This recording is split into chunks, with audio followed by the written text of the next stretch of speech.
Sakius adalah seorang pemungut cukai, kepala pemungut cukai pada waktu itu, atau bisa kita katakan sebagai kaki tangan daripada bangsa Romawi.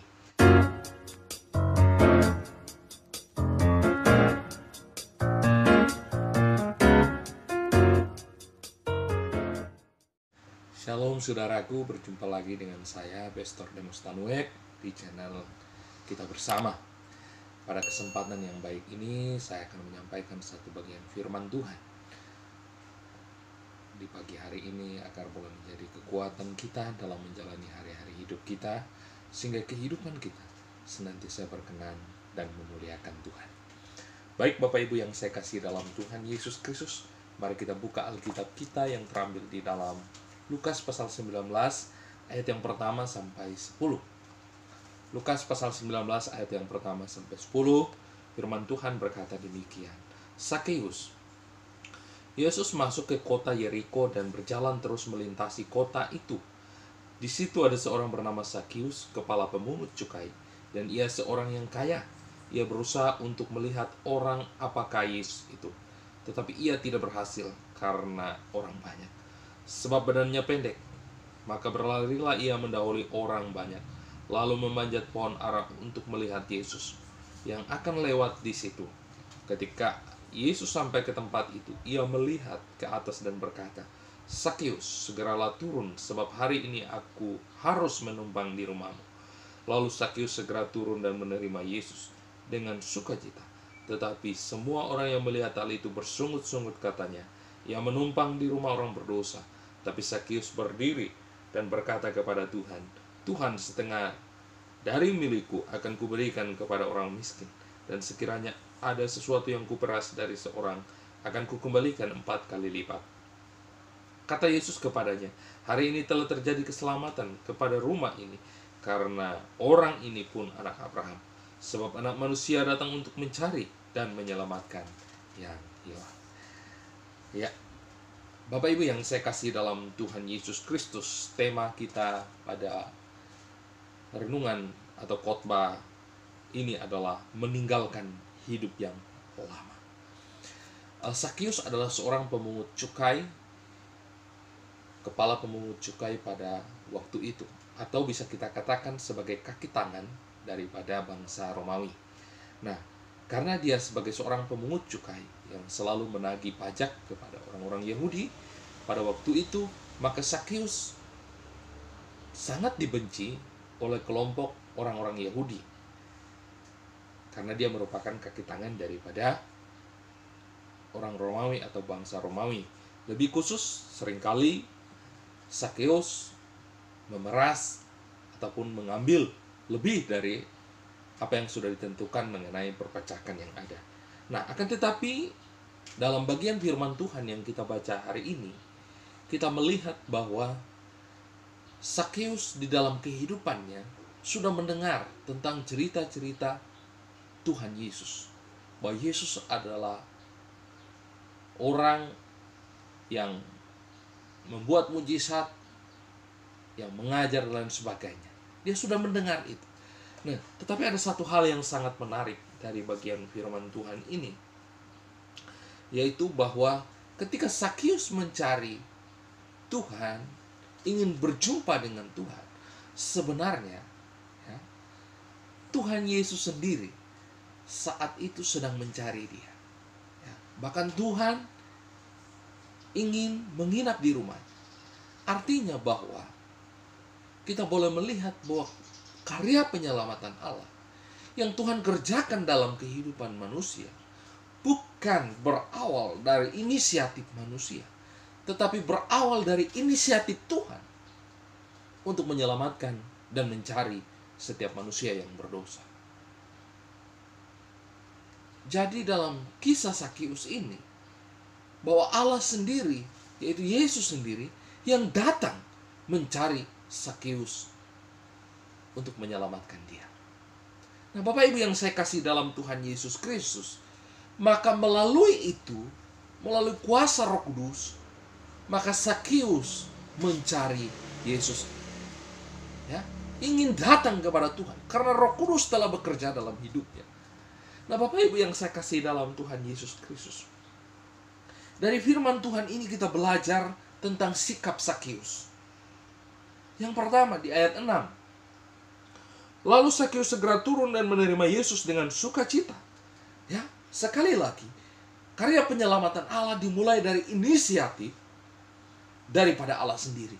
Yesus mau mencari Sakeus dan menginap di rumahnya. Lalu sikap Sakeus adalah dia mencari Tuhan. Ya, di situ dikatakan di ayat yang ke-6, lalu Sakeus segera turun dan menerima Yesus dengan sukacita. Ketika dia berjumpa dengan Tuhan Yesus, dia menerima Yesus dengan sukacita. Bukan hanya di rumahnya, tetapi di dalam hatinya. Dia menerima Yesus sebagai Tuhan dan Juru Selamatnya di dalam hatinya. Bukan hanya sekedar dia menerima Yesus di dalam rumahnya, menumpang di rumahnya, nginap di rumahnya, dan makan bersama, tetapi Sakeus menerima Yesus sebagai Tuhan dan Juru Selamat. Ya, itu yang pertama. Yang kedua, sikap Sakeus di ayat 7 ya, dan 10. Di situ dikatakan, tetapi semua orang melihat hal itu bersungut-sungut katanya, ia menumpang di rumah orang berdosa. Kemudian ayat 8, tetapi Sakeus berdiri dan berkata kepada Tuhan, Tuhan, setengah dari milikku akan kuberikan kepada orang miskin. Dan sekiranya ada sesuatu yang kuperas dari seorang, akan kukembalikan 4 kali lipat. Kata Yesus kepadanya, hari ini telah terjadi keselamatan kepada rumah ini, karena orang ini pun anak Abraham. Sebab anak manusia datang untuk mencari dan menyelamatkan yang hilang. Ya, jadi yang pertama, bahwa memang Allah lah yang bekerja. Allah yang berinisiatif untuk mencari setiap manusia yang berdosa dan diselamatkan. Karena melalui kasih karunia kita boleh diselamatkan. Jadi inisiatif Allah lah yang bekerja sehingga Sakeus boleh menerima anugerah keselamatan. Dan respon Sakeus adalah membuka hatinya, menerima Yesus sebagai Tuhan dan Juru Selamat. Itu yang kedua. Yang ketiga, setelah dia menerima Yesus sebagai Tuhan dan Juru Selamat, tentunya adanya pertobatan dan perubahan hidup. Ya, luar biasa. Ketika orang itu mengatakan bahwa Yesus menginap di rumah orang berdosa, Sakeus berdiri dan berkata, Tuhan, setengah dari milikku akan kuberikan kepada orang miskin. Dan sekiranya ada sesuatu yang kuperas dari seorang, akan kukembalikan 4 kali lipat. Ada perubahan hidup, ada pertobatan yang terjadi dalam kehidupan Sakeus.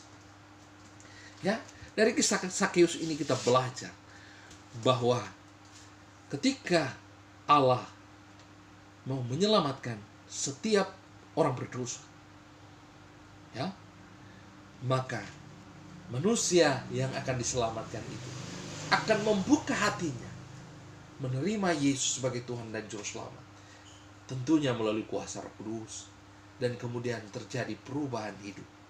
Dari yang tadinya hidup tidak benar, menjadi hidup benar.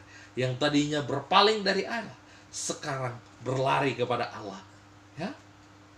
Tunduk kepada Allah. Hidup di dalam kehendak Tuhan. Hidup sesuai dengan firman Tuhan. Itulah yang dilakukan oleh Sakeus. Ya, situ dikatakan, tetapi Sakeus berdiri dan berkata, Tuhan, setengah dari milikku akan kuberikan. Setengah dari miliknya dia berikan kepada orang miskin.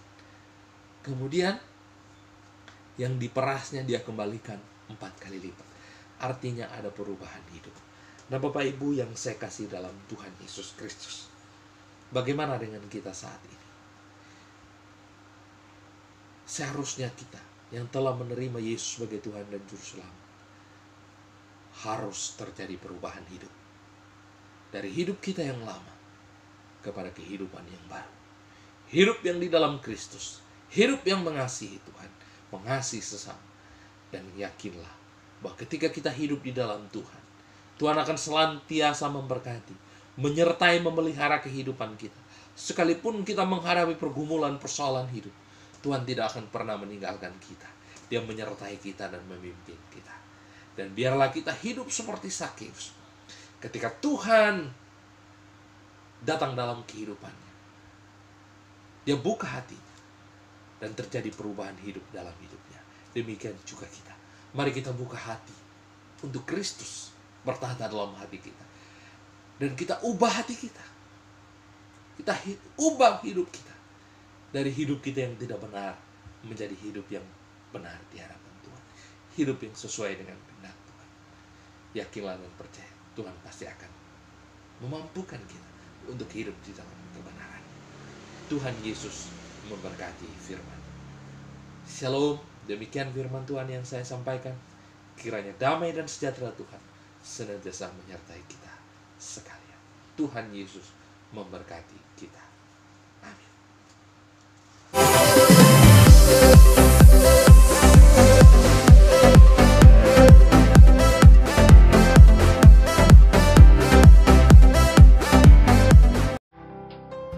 Terima kasih sudah mampir di channel Demos Tanwek. Jangan lupa like, comment, share, and subscribe. Tuhan Yesus memberkati.